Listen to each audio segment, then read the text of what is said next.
I was going to mention that phrase you just did, you can't steer a parked car. And what I would say is some of the partnerships I tried in the early days, these cars were in reverse and they had flat tires. I mean, And you were running down with the winch to save them and, it's not, I said, yeah. I was there, I had my overalls on, I had oil all over the place and it was not pretty. James Schramko here. Welcome back to my podcast. Today we're chatting with Tim Tavender. Hello, Tim. Hi, James, how are you? Good. Great to have you on the show. You're a member of my community, and I mean, we've been sort of hanging around each other lately. I've joined into a couple of your pod calls. You do also, you meet with fellow Europeans in a meetup, and I tend to check out those groups. I pop in and say hi when I can and see if I can add a few tips. You've been a great contributor to my community, but one thing that I've really noticed is you're particularly good at implementing the revenue share model. And I thought it'd be great to talk about that for the benefit of our listeners to see if that might be something they would consider. And I think to introduce the topic, firstly, we might just talk about what is a revenue share deal, and then we'll work backwards to how you ended up doing a couple of those deals. So how do you view the revenue share deal, or as I also sometimes call it, a royalty deal? If I rewind quite a bit, I've always been interested in that kind of idea that you can work with someone as a partner and you share in the success you have together. Um, and previously, I didn't even know, but going back some years, I didn't even know there was a thing that it was called, like revenue share deals. So more recently, and obviously I took your course. It's my introduction to the whole membership was taking the revenue share course. And you suddenly sort of see there's actually a structure to this. And previously, people like me making it up as you go along, thinking that this is, this is a new model I've created and it's been there all along. But essentially, it is, for me, it's turning what is a client relationship into a partnership. So, I've come through in the digital marketing world, I've come through agency to begin with. You're working in the classic retainer model. So, the client pays you every month at a certain date. You then have a certain amount of time that's allocated to that client, and they get, certainly the agency I was at, they get that time to the minute and not a second more, not a second less. And it's okay. It works well for a lot of people. But I felt there was sort of room beyond the retainer. And obviously, revenue share helps with that because you take a percentage of the success that you both have together. And that for me is a classic win-win. So in sort of technical terms, the way the mine is set out, and I'm sure yours is probably similar, is I see where someone's at. Sometimes they're a startup. It's rare, but I've done it a few times. Often they're already in motion. And I say to them, listen, you've gotten to the point that you've got to all by yourself. Well done. If we work together and can grow it past that, would you give me, say, 10 cents in the dollar? And you keep 90 cents and I keep 10 cents. So that's a simple way to look at it. I would get 10% of the amount of revenue, net of refunds, chargebacks or whatever else. So hopefully that's not happening too much, over the starting point. And so there's a lot of criteria that you have to have in place for these to work. Obviously, the big difference between a revenue share deal and a retainer is risk. If you do a retainer business, the risk is all on the customer because they're paying the money and then you're going to do work. And as you said, sometimes they get it down to the minute. And I think sometimes people are buying the wrong thing. I don't really want to buy time from a contractor. I would rather just pay for a result. So, that's one thing to consider. In terms of the risk of a revenue share deal, the big risk to you as the supplier is that you can't get them a result or they can't implement to get a result. So it may not be that you don't have good ideas or that your information isn't good. It might be that they have execution issues. So I actually created an entire playbook just on filtering the best revenue share partners. Now, I'll just throw this out there. If you're listening to this podcast episode 1012, then we're going to put a link at jamesschramko.com where you see episode 1012. I'm going to give away that revenue share training, the original revenue share training that Tim went through that caused him to become a member, because it's quite a good fundamental training. I've built on top of that now inside my membership. That's the newer version, which you won't get, but you'll get the original revenue share training as a good starting point. So if you're interested in that, that's a nice little freebie from this episode. So Tim, you were doing retainers and then you started dialing in performance-based deals where you get a percentage of revenue, right? Absolutely, yeah. We sort of go back 12 years ago. Crikey, I'd left the agency I was working at after a reasonably short time working there, and felt that I can do this on my own, sort of thing. And I was doing the classic retainer. I was doing Google Ads retainers and SEO retainers, and that was okay, but it was a ceiling to it. It was my time for money. And I had a few opportunities to work with people that, frankly, at the time, they didn't have the money to invest, and that should have been a red flag. And if you're sitting there thinking about revenue share, then just download the training James offered you, because it's absolute gold. Because I was sort of trying to work it out at the time myself, and I was one of the problems I had with that in the early days was actually selection of partners. We all do.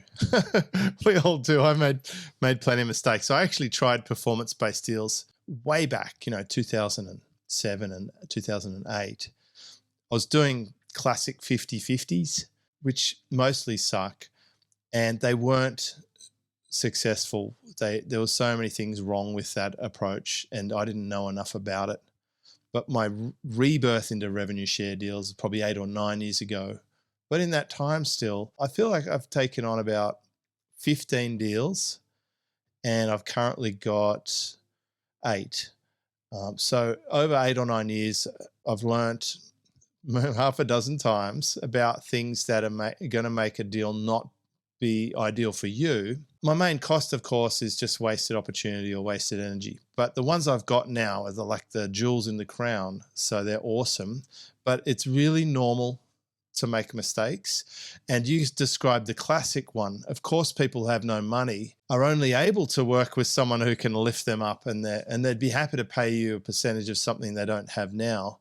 But of course, the challenge is the reason they don't have the money is often going to have an overlaying effect in terms of their readiness to be able to make money. They might be lacking something in the mindset. They might be lacking the infrastructure to support selling more products. Basically, they're a parked car. And I've often said, you can't steer a parked car. You don't even know if it's got an engine, which is why most of my deals are businesses that are already in motion. And I do say in that training something that's a really counterintuitive thing.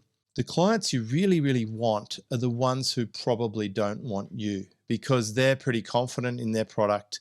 They know they can grow, and they're prepared to invest in themselves via a retainer. And of course, the benefit for them with a retainer is that it's a capped amount no matter how successful they are.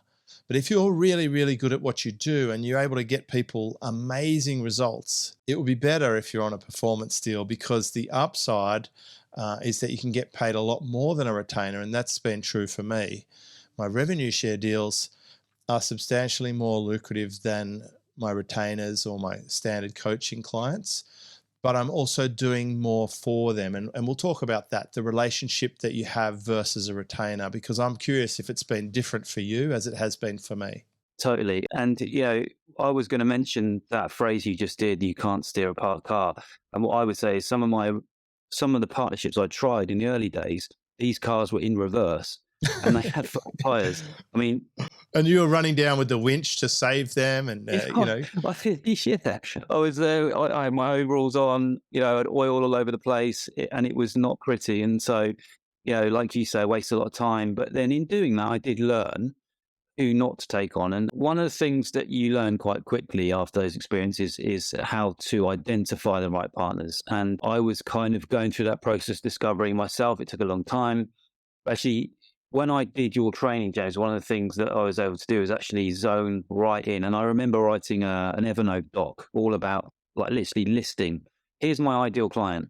Here's who I want to work with. Here's who I want to go after as a customer. And having that has been brilliant for me, because you were alluding before about the difference between retainer and a revenue share deal.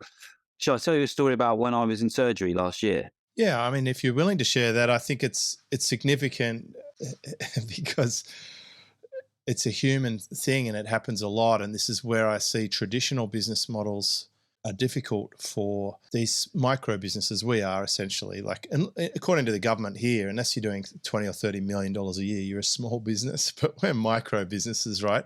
Let's talk about what happened and how the performance-based deals worked for you. So last March, I had to have a surgery, and it was a pretty significant surgery. And what I decided was, and you might think I'm absolutely mad for this, was had a partner I'd been working with. We were getting their product ready for launch. And this guy's a doctor in America. His clients are other doctors. And what I decided to do was launch on the day of the surgery. So I set up these emails to go out, and really it was just a way for me to prove that you can be time free and location free in a way that only revenue share, in my view, can do. And so I went in for my surgery super early on the Monday. It was a 14-hour surgery, so it was a very long, significant surgery. When I woke up from the surgery, what I'd realized was that we'd done a launch big enough to pay me more than all the surgeons that had worked on me that day. So my slice of that, excuse the pun, was more than what all the surgeons were earning. And I thought to myself, wow, that just sort of reinforces to me how powerful this model can be, because I am out for the count. I was asleep for all that time. And that said to me, well, this model is where my future lies. And what I got excited about after that was, well, actually, for all those people that maybe think about buying businesses, for example, and thinking, oh, I'm going to go into that market, you could try it out with the revenue share model. You could think to yourself, well, there's a particularly interesting business niche out there at the moment I want to go into. Well, the reverse revenue share works really well for that. Well, that's true. And so the reverse revenue share deal, we should explain, is where you hold and control the asset and then you bring in an expert and you pay them a percentage of revenue. It's a smallish percentage. And that could be a quarter or a third of the revenue because they're the expert, the face. I like the third, which is I pay the expert a third, I pay the business a third, and I pay myself a third. And basically most of the types of businesses we're running these days, information-based businesses, could be run at a really high profit margin. So the reverse revenue share deal is something you would consider it's kind of a quasi business, isn't it? If you want a business but without all the things that are going to hold you into it, like having to do the content or the service delivery of the product that you're selling. Absolutely. And for me, I thought, well, maybe that could be another avenue in my business, could be affiliate. But this works better because you have more control. And so I had the idea that I wanted to go into sort of the menopause health and fitness niche. And I knew somebody had a big list, and we're working on that at the moment, is to bring that to life. We did a bit of a soft launch, worked really well. But I'm not the expert. What I'm expert in is at putting the whole thing together. And Jess, who I work with, is the expert. It's really exciting because you think, well, you can diversify if you want, as long as I stick to those client parameters still of who I want to work with. And coming back to the phrase all the time, James, which I only heard from you recently, was you can't steer the parked car. So where's the momentum? Who's got the ability to be able to go to market with this right now? And like you say, sometimes it's companies that they already going really well. And if you go to them and say, look, I've recognized, I got an email from you the other day, I think I can help you, but you're not asking them for any money.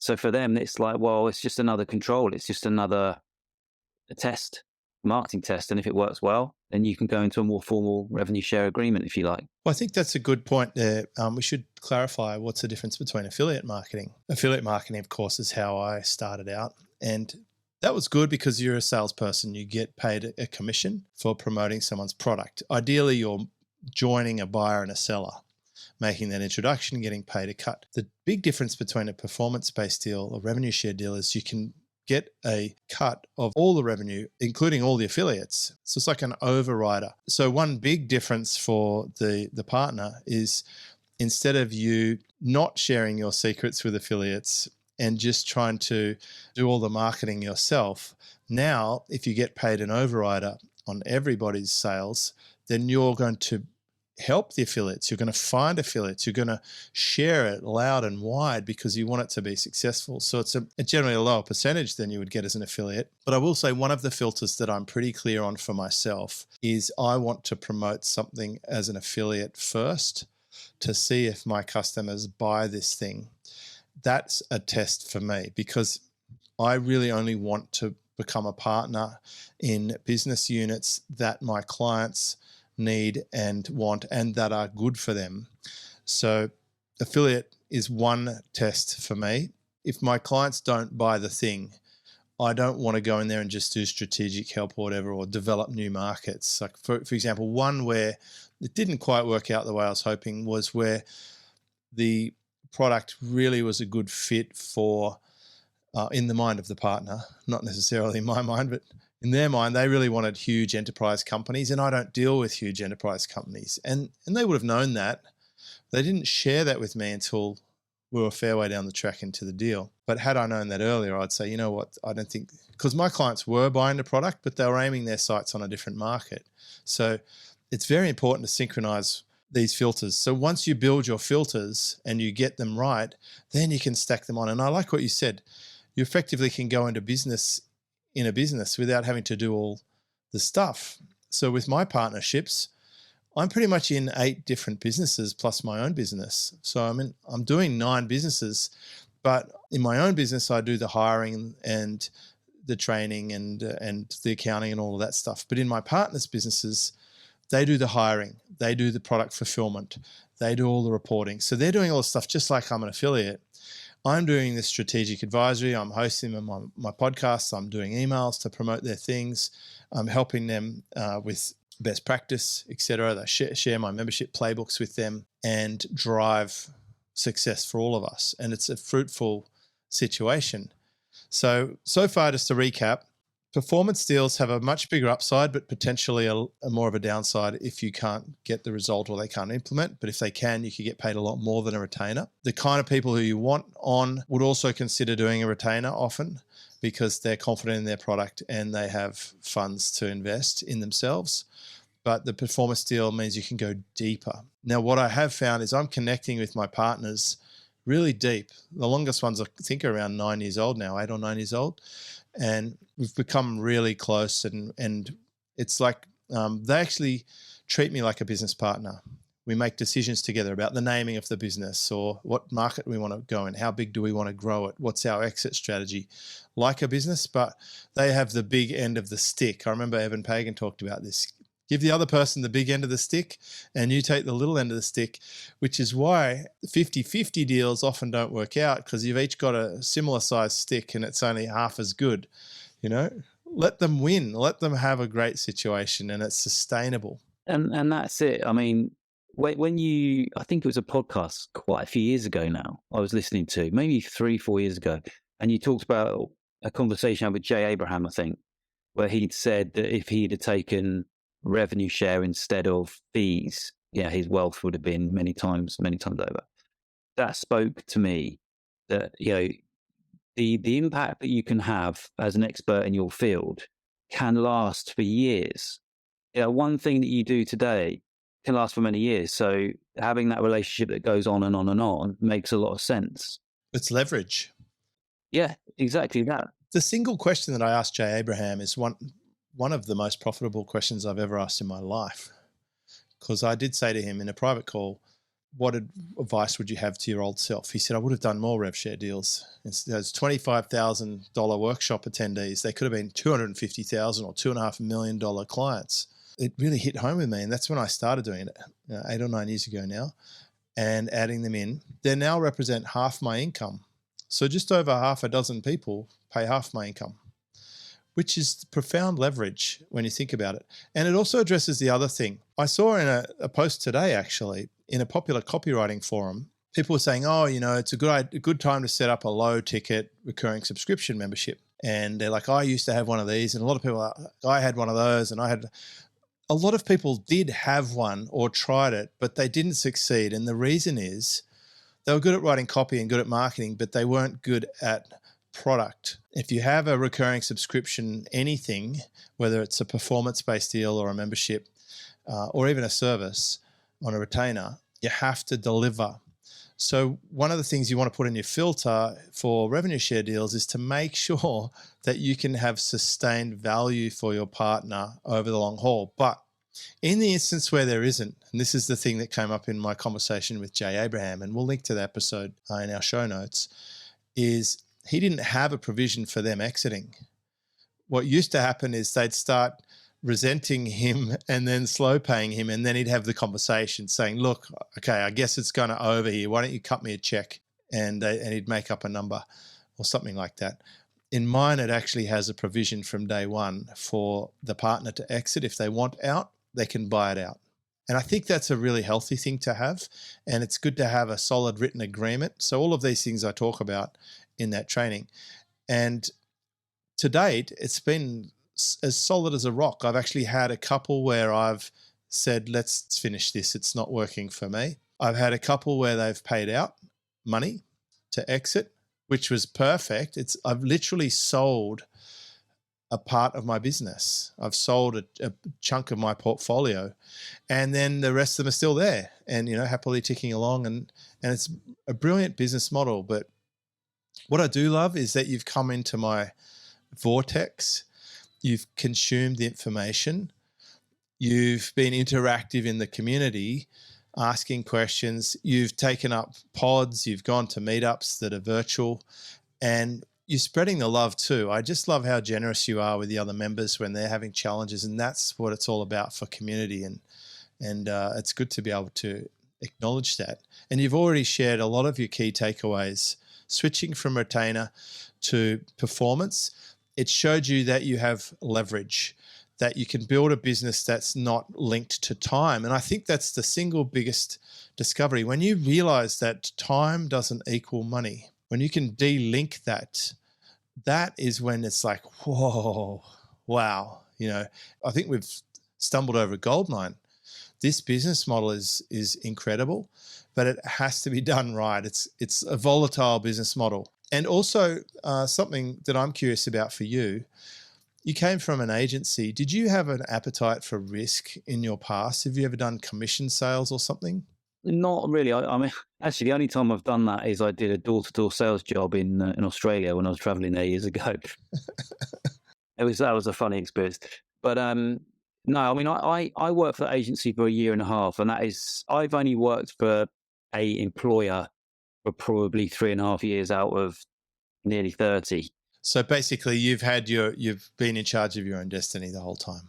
Yeah, exactly that. And I think that lots of people who have that entrepreneurial kind of spirit that want to do their own thing that will resonate with them. It was really the like you're saying with the whole this model, and some people might be out there thinking, well, I have this skill set or I have that skill set. How does it fit in? And really, if you've got some knowledge that you can share with a client that you currently share on retainer model or whatever model it is, consultancy fees, whatever, you can build in that into your business. The hook that I had in my mind was you just need a single line of text in your proposals. If you have a proposal sending out to a client at the moment that's for a SEO retainer, for want of a better idea, that's X amount of dollars per month, or have a line in there that says, we charge 10% success fee or 5% success fee or whatever, because then that changes the psychology, changes the arrangement of your client and provider arrangement. And you can do hybrid deals. In fairness, when I was researching my agreement, I got access to several different people's revenue share or royalty models. I mean, it's been a common thing in the copywriting industry, right, to get paid a percentage of sales from a copy that they write. One of the people whose contracts I looked at did a retainer plus performance. The challenge he was having is that the client really started resenting the retainer. So all of my deals are just performance. It's like I'm much happier with that risk. I can back my own results. And when I look at it, since March 1995, I was pretty much on a commission basis. I had a small salary, but my livelihood, and I was only 24. When I was 24 years old, every single month I start from scratch. And I had to build, on commission component through selling vehicles and then sales management right through until I got to the role of general sales manager, where I got a flat salary, which was unheard of. But boy, did I have to perform. I was like, if I didn't perform, I was out. So I had this really crazy scenario of a massive salary, but it was very, very performance based. I had, there was constantly shoving spreadsheets down our face, and it was like perform or go at any moment. I actually went to work from the middle of 2007 to when I quit the middle of 2008. Every single day, I was wondering if I would get the sack because I was on Wow. such a high salary, because there was a subprime loan fiasco happening in the United States, and there was doom and gloom clouds coming, a recession, and because I had pretty much made myself redundant. Everyone had systems. They were doing what they were supposed to do. It was working smoothly. It was like they didn't really need me. After I left of my own will, the business sold to someone else, and I think he probably did okay out of it because of all the systems we built over the last 4.5 years prior to me leaving. And a lot of the people I installed are still there now. Can you believe that? It's like 15 years later, some of the key managers are still in the same roles, so that they were good people installed into the right roles. But back to the point, you're right. If you do already do retainers, consider if you feel like your client is going on a growth spurt, and perhaps they don't even know how big they're going to get. It's like if you spot a puppy dog with huge feet and it's going to turn into a big dog, try and get in at that point, because you can ride that growth curve and they'll love you for it, and you'll love the journey. That's definitely one of the filters. Don't do a performance deal if you don't think the client's going to grow, or if they can't grow for any host of reasons. That would be critical. Also, you have to do things like reputation checks. If you're going to hook yourself up onto someone's caravan, you need to make sure that it's in good order and it's not going to cause you an issue. But at least you have the option. Someone might be thinking, well, what if I don't want to be in the deal anymore? You can just give notice and exit. There's no issue there. You can just detach. And all of that, to be honest, all of that is in your course, the one that introduced me to the membership. And it helped me definitely solidify and think about things I hadn't ever thought about, which was like the exit. If the person sells the business, or if they want to retire, or or if they want to take your intel and set up a sister business and not pay you on that. That would suck. Yeah, exactly. And so that was it. It was great because then each of these things helped me to really refine more into who my perfect partner was. I'd say they're the gotchas, right? It's like, what are all the gotchas that can catch these deals out? And I found them. I've also taught this to many people, and a lot of my private students and my coaching students have implemented rev share deals as part of their model mix. You don't have to go all in and just do this. This would be something, even for me, it's half my business. And the other half is just traditional recurring subscriptions, right? So people can choose what risk profile, but also I get to choose who I want to work with I'm not even really trying to grow a lot more partners. I'd rather just keep developing the ones I've got into superstar status. Yeah. And you know what? The other thing is you tend to then care more about that client's success, don't you? The one I'm working on at the moment, I was hired to do something else within their business, not on a revenue share model, but while I was looking around, working on what I was supposed to be working on, I noticed something in their business where it was their abandonment rate on their cart, for example, huge. So the question is, what are you doing about that? And they're like, well, nothing. So then the next question is, well, would you like me to look at that on a revenue share basis? Because I know that I can take their huge abandonment rate through a series of emails down, and I can take a percentage of that found money. I know I can too. Funny story. I just rewrote my abandonment sequence, and as part of the standard operating procedure, my team double checks it between each other. And when they're finally finished and they think it's good to go, they send me a broadcast of it so I can check it. And they send me the subject lines. So I searched the subject line for my email, and up popped the email, except it wasn't from me. It was from another coach in my industry who'd pretty much ripped my cart abandonment email almost word for word. I'm like, unbelievable. It's like cheeky. But my cart abandonment series, it generally adds 30% more sales. So I imagine you do really well on a revenue share deal. just for doing cart abandonment emails or just for doing sales emails? I know you tend to specialize in email stuff. I'm going to mention your website too, Tim, timtavender.com. It's TAVENDER.com. If someone's thinking, oh, I might need some help with my emails, maybe they can take you on and you'll take all the risk and then you just help them grow their business. Well, there you go. And that's why. So I repositioned my business for email.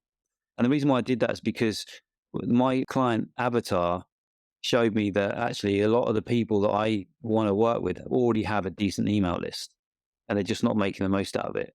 Once they have a big following, but they're not really doing anything with it. And you'd be surprised how many businesses out there have customer lists, not just leads, but lists of customers they've acquired over many years who aren't emailing them.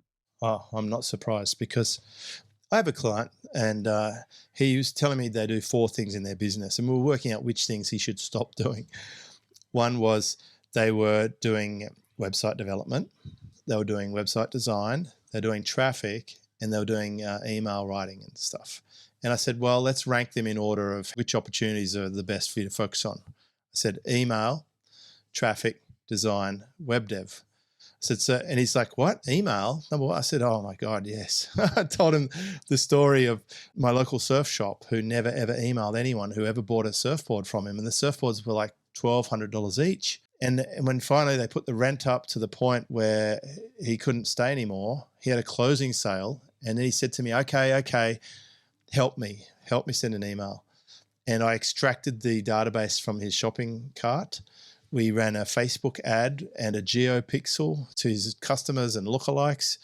And then we sent an email saying, it was something along the lines of, listen, it's our final weekend. If you've ever dreamed of having one of our boards or you just wanted to come and put one under the arm or have a coffee and tell a yarn to us, please pop by. We sold every board in that shop in 2 days.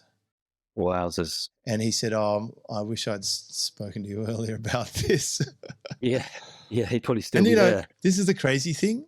I actually took Dean Jackson into his shop once for coffee, and Dean himself, the master, the guy who invented the name squeeze or the opt-in form. I know John Mizell also did it, so I don't want to. They both independently invented the opt-in, right?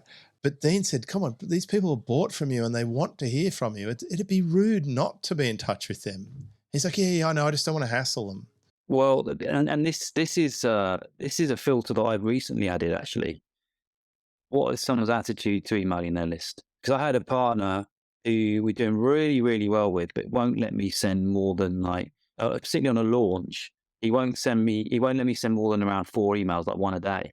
And I'm showing him the data and I'm saying, look, on the last day of the launch that we do, we send 4 emails. And if we've sent 4 emails on the last day, you make more money. If you just send 1 in the morning and leave it, then you lose out because we close the cart at the end of the day. We're very honorable about that. We don't, let it open for a few days longer. And they're like, no, I don't want to annoy my list. I feel like you've asked me this one once. You told me you had a client who didn't want you to, they've done all this work and they wouldn't let you email it. And I told you what to say to them. And I think you went away and said it and it worked. Yeah, no, it did. So this particular partner, they let me, so what we did was we came up with a compromise on it, that we would send emails to those who had opened previous emails that week. So I was allowed to send emails on the last day to those people rather than none at all, which would have been a disaster. Because I could show them the data from the previous launches that actually most of the sales are coming in the last part of the last day. So your filter is people who are happy to let you do what you need to do. Exactly that. You can see how critical that is. The compound effect of that in the future on new deals that you do would be huge. It's like my frustration. Some of the deals that didn't work, I gave them great ideas. I showed them exactly what to do, but they didn't have a team to implement, so it didn't get done and we couldn't grow. So for me, one of the filters is, do they have a small team or a resource to be able to buy contractors to implement the things we talk about?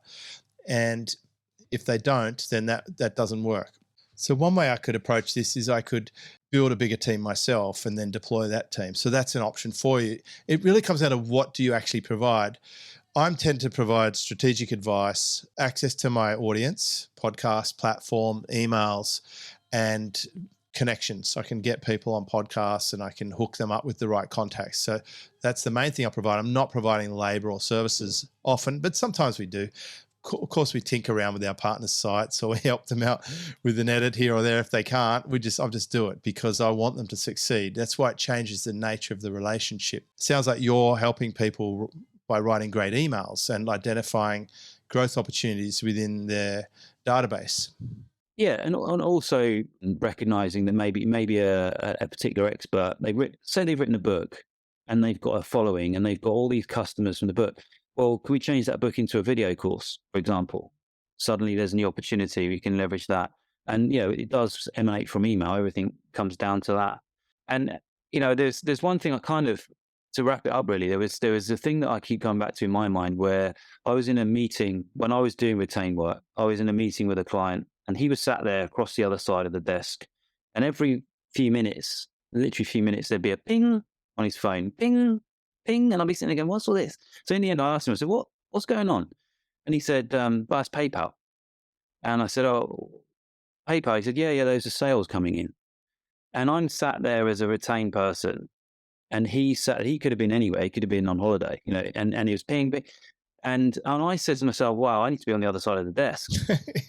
I need to be on that side. But actually, this model gives me opportunity to be sort of over with him, sat next to him, while it's ping. So whatever you do, wherever the value is, your value is in, you've got this big following, you've got this expertise that you can share with people. So my expertise is I've got an audience. Yeah, so you've got an audience. You can where your value lies isn't necessarily in tweaking things and making edits and stuff like that. You can provide massive definitely, value. Funnily enough, this is crazy. I do rewrite people's emails all the time. I redo their presentations. I review them. It's part of what I do, especially in the mentor level of the membership. People share Google Docs with me, and I've actually been able to out-convert the email copywriters. I probably couldn't out-convert you though, Tim, but a lot of them are using generic stuff. But I changed around their what they're sending. I remove words. I help them with presentations and stuff. But I enjoy that. I don't want to create the thing, so I'm different in that way. But I like to review. Like, show me what you've got, show me what you're doing, and then I come up with the creative ideas. Yeah, and that's the whole story about knowing which screw to turn, right? It's that expertise, experience, knowledge where you can make that small tweak, and that small tweak that you make could result in however many more sales or any sales at all. And that means that you, because they're a partner, get paid for that. So you're not on a flat, whatever it is, $1,000 a month, whatever it is, And then so yeah, I think for me, it's definitely changed how I do business. It's changed how I see my business. I was getting, to be honest, with the revenue, not the revenue share, but the retainer side, it's getting a little bit stale with it. And this is enabled me to go, right, okay, who do I want to work with? Well, how do I want my life to be and my business world to be? Because I know, we've both got small children. We've both got lives outside of work. And, I want to experience that. This morning I took my son to school. I'll pick him up and take him swimming from school. And while I'm there, there'll probably be a sale coming in from a partner site. And I'll sit there and think, well, okay, I didn't make the sale directly. I'm not delivering that sale, but I'm taking a slice of that while I'm sat there watching my son do a front crawl. Well, yeah, and I'm here trying to learn how to do plaits and putting on the frozen princess dress and matching shoes, etc. So, well, I think it would suit you, to be honest. It's crazy. Not for me, for my daughter. But I joke with her. I say, "You want to plait my hair now?" And she's like, "Huh?" Oh yeah, anyway, I could do the same. Yeah, I appreciate you sharing too. When other people have questions in the community, that's really nice to have that support. Of course, I'm there too. People get stuck with this. I'm there to help with the business model. I'm there to continue to develop the playbooks so that we can just make it bulletproof, like really simple to get these going and to perform the way they have. What sort of advice would you have for someone who's curious about this now, having heard a little bit more about revenue share deals, Tim? So, I mean, you haven't told me to say this, James, but I would download the course that you've told them that you can get on this podcast, first of all, because it clarify loads of stuff in your mind. Because I would imagine after this podcast, you have more questions about it. So just do that first of all, and just start to explore that as an option, because it will change your view on business. Because if you're thinking about different businesses at the moment are doing well, for example, Bitcoin or whatever, there's popular stuff going on. You could get involved in those things if you want to, Or but you AI. don't have to do it as the expert. AI is huge right I now. think it's the easiest way to have a business without having all the difficulties of it and not being legally tied up. It's brilliant. We'll put the training up at episode 10, 12 on jamesschramko.com. It is, of course, inside the membership, where you also get playbooks and you also get me and also Tim in there. There are discussions around revenue share deals. There's things to look for with the legal documents. For mentor level clients, I happily walk through contracts and stuff as well. So there's various levels of access. Thank you so much for sharing, Tim, from timtavender.com. Thanks, James. I mean, it's been an absolute pleasure to be on this podcast. 2012, was it? Yes. 2012. Wow. So yeah, it's been an absolute pleasure, and thank you so much for your continued support inside the membership. It's been absolutely valuable to me, and I know for all the other people that are in there that I speak to. Well, I know you use it well. You've figured out how to use the membership well. So there's a lesson in that.